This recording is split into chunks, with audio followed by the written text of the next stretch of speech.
માલગાડી આવે છે ભાઈ, અને એ પાછી ડબલ ડેકરો એક સાથે એક ઉપર એક રાખેલ છે. હું અત્યારે અહીંયા બ્રિજ ઉપર છું. બ્રિજની અહીંયા બીજી સાઈડથી નીકળે એટલે તમને નજીકથી બતાવું. જો આ બ્રિજની સામેની સાઈડથી આવી ગઈ છે. બ્રિજની નીચે તો જાય છે, અહીંથી નીકળે એટલે તમને બતાવું. બાકી જો તમે અહીંયા આટલી બધી માલગાડી પડી છે, જોઈ લ્યો. અવાજ મારો સંભળાતો એક નહીં ખબર નહીં. ડબલ ડેકર છે, ડબલ ડેકર.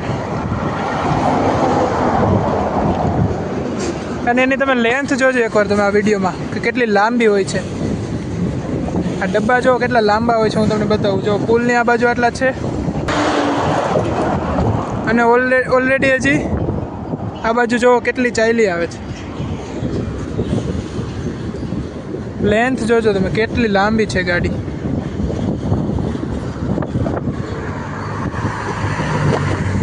હજી આમ જ્યાં છેડો છે એ તો દેખાતો જ નથી કે કઈ જગ્યાએ એનું એન્ડિંગ થવાનું છે.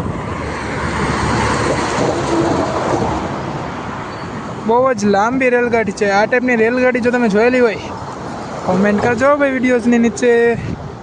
હજી મને એન્ડિંગ નથી દેખાતું. જો એ બાજુ એન્ડિંગ નથી દેખાતું, અને આ બાજુ આગળનું એન્જિન નથી દેખાતું. એટલી લાંબી ગાડી છે. ઓહો, બહુ લાંબી છે. વિડીયો ઘડીક હું વચ્ચે સ્ટોપ કરી દઉં છું, પછી એન્ડિંગ આવે ત્યારે હું બતાવું. ડબ્બા કંઈક અલગ બદલી જશે. આમ જો અહીંયા વચ્ચે હોત એન્જિન છો, આગળ તો એન્જિન હતું. હજી પાછળના ડબ્બા ખેંચવાટું એક એન્જિન વચ્ચે પણ છે, કારણ કે એક એન્જિનથી તો આટલી બધી તો લાંબી કેમ ખેંચવી. અને હજી જો હજી તો પૂરી થતી જ નથી. હજી તો આગળ મને દેખાય છે કંઈક નવા ટાઈપના ડબ્બા ચાલુ થવાના છે. એ હમણાં ડબ્બા ચાલુ થાય ને એટલે બતાવું તમને.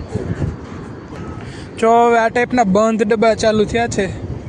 આની અંદર શું હોય તો ખબર નહીં, કંઈક અલગ ટાઈપનો સામાન નહીં છે. ઓલા કન્ટેનર બધા પતી ગયા, અને હવે આ ટાઈપના બંધ ડબ્બા ચાલુ થયા છે. પેસેન્જર ટ્રેન તો અહીંયા નથી આવતી, બટ હજી મને આમાં છેડો તો દેખાતો જ નથી. હવે વિડીયો હું બંધ કરું છું. આ કેટલી